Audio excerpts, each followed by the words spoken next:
English Hub. English Hub. English Hub. English Hub. English Hub.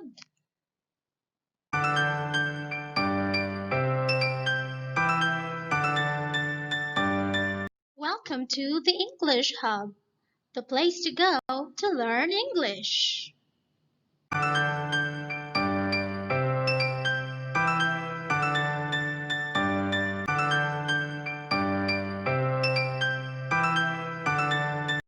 Welcome to the home we build. Okay, this is me again. Now you might be wondering because we have English Hub here in our channel. Yes, my husband and I are both teachers and we thought of having this lesson in our channel to be able to share what we learn, what we know to the parents, to the students, and to the teachers out there, and to everybody who would like to learn English or who would like to improve their English language skill. All right, so yes, we call it English Hub, a place for you guys to go to learn English. Now this is not just for high school students, university students, for everybody. This is for primary school students as well, and for kindergarten school students, because I'll be teaching some phonics here as well. I love kindergarten students. I love primary school students as well. So yes, this is a place to go, guys. This is English Hub, brought to you by the home we build. I hope you stay tuned, and for those who did not subscribe to our channel, please subscribe now. Thank you. Bye. Now today we are going to talk about a very important topic, which is called collocations. Okay, collocations are word partners, word pairs. So one word and another word, they go together perfectly and they create a very meaningful word. Okay. All right, so yes, collocations. And you might be wondering, why do we have to learn collocations, teacher? Yes, we have to learn collocations because they will help us express ourselves, express our ideas well, especially to other people. Now, we would want to be fluent in English, would like to communicate well, so we have to learn collocations. Okay, and of course, we'd like to sound like that of a native speaker. So, again, collocations, guys. All right. Now, some of you might be, might experiment on some words. This word and another word, you try if it works. Sometimes they just don't click. Again, because they're not the right combination, they're not the right collocation. Okay? All right. So today, you are going to learn about the different types of collocations, and of course, you have to remember all these and use them. Okay, now I'm reminded of something. In the Philippines, Filipinos make this very common collocation mistake. Thinking of the word drink, inom, medicine, gamot. Now the Filipinos would say, okay, inumin mo na yung gamot mo. In English, they would translate it into like, okay, drink your medicine now. Because drink, inom, okay, which is not right. Drink and medicine just don't go together. They're not the right collocation. Alright, so we have to be very careful. So instead of saying drink medicine, we say take your medicine. Okay? Alright, so you say, okay, take your medicine now. Okay, yes, mom. Next, for Thai speakers, okay, in here the Thais would say kin. Kin meaning eat. Ya meaning medicine. So they say, kin ya riyang? Have you eaten your medicine yet? They say that. Okay, again, a very common mistake, because eat and medicine just don't go together. They're not best friends, okay? So we have to remember. Have you taken your medicine yet? Not yet. Okay, take your medicine now. So again, very important collocations.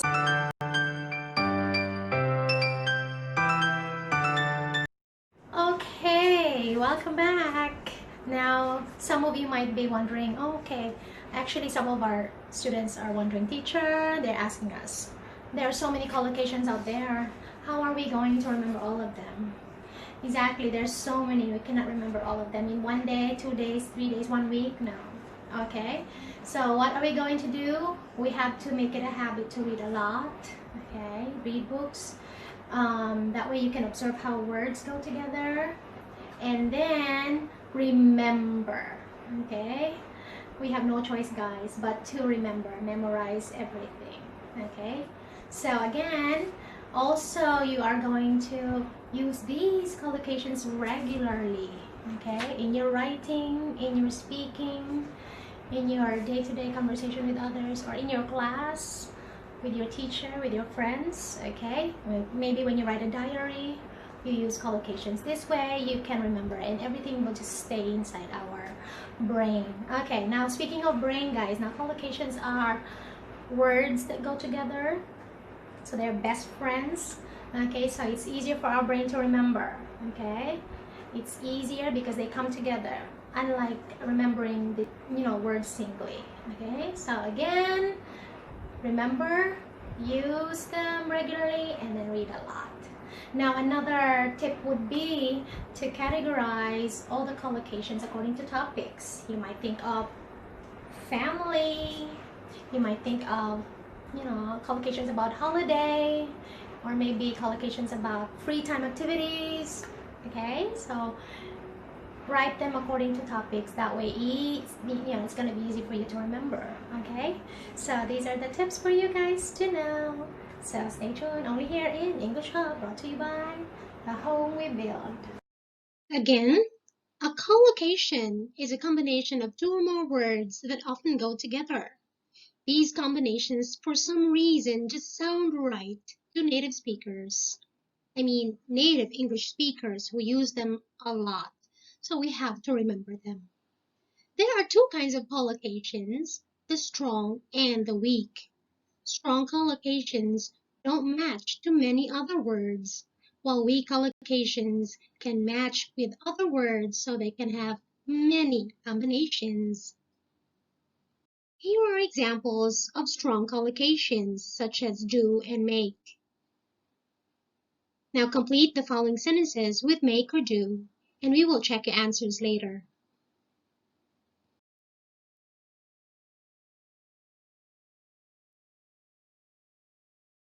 Great job! The answer for number 1 is make. The answer for number 2 is do. Now let's go to the sentences. Number 1. Jenny, make me a cup of tea, please. You cannot use do here. Do does not go perfectly with a cup of tea. Number 2. Lisa, you have to do your homework. You cannot use make here. Make plus homework do not go together.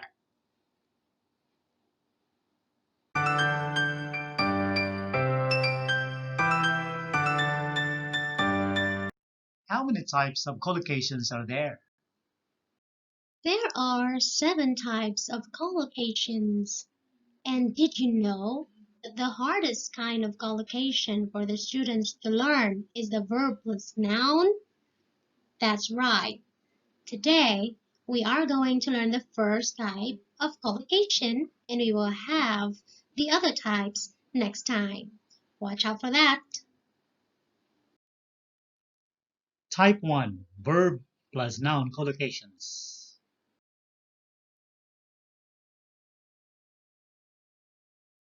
Here are more examples of verb plus noun collocations.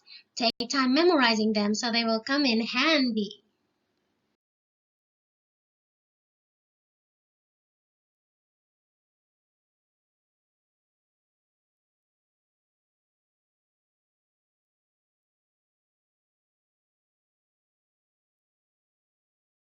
Verb plus noun collocation exercise number 1. Look at the words below and put them in the right place.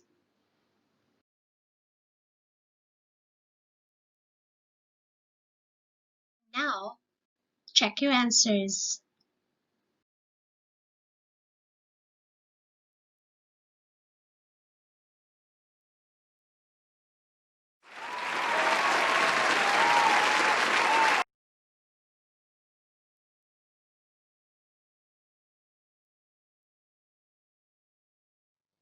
Verb plus noun collocations exercise 2.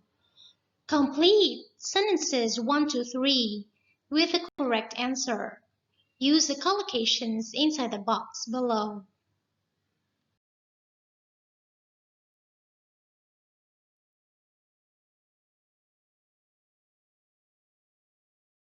Now, check your answers.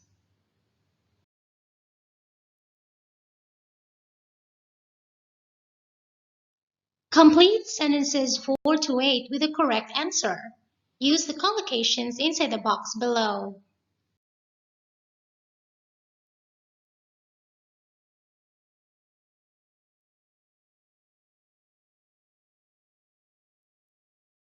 Now, check your answers.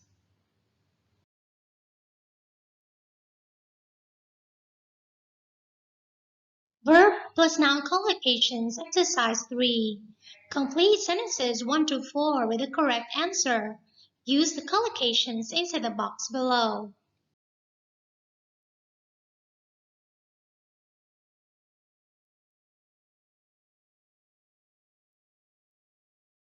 Now, check your answers.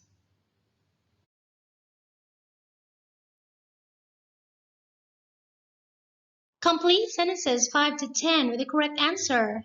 Use the collocations inside the box below.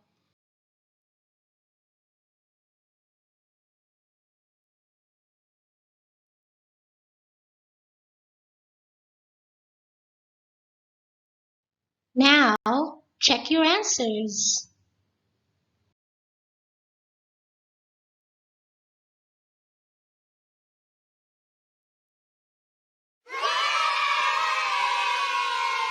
Now, let's play a matching game. Using a piece of paper, write down any make plus noun collocations that you can think of. Match them with mine.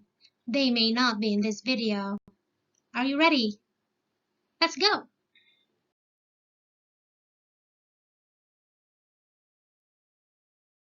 Here is the list that I made.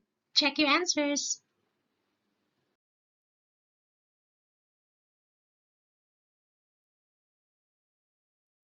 Remember these tips.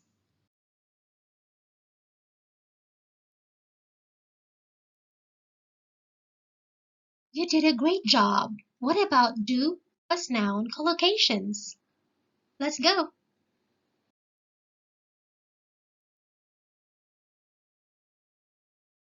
Here is the list that I made. Check your answers.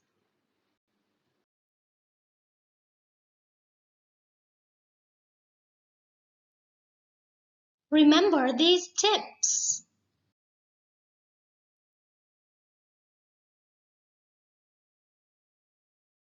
That ends our lesson about verb plus noun collocations. See you in the next video.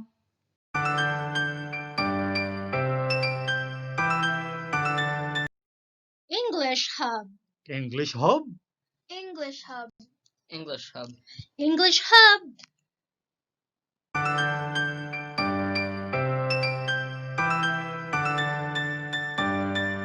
Thank you for learning English with us. See you next time, only here at English Hub. Goodbye.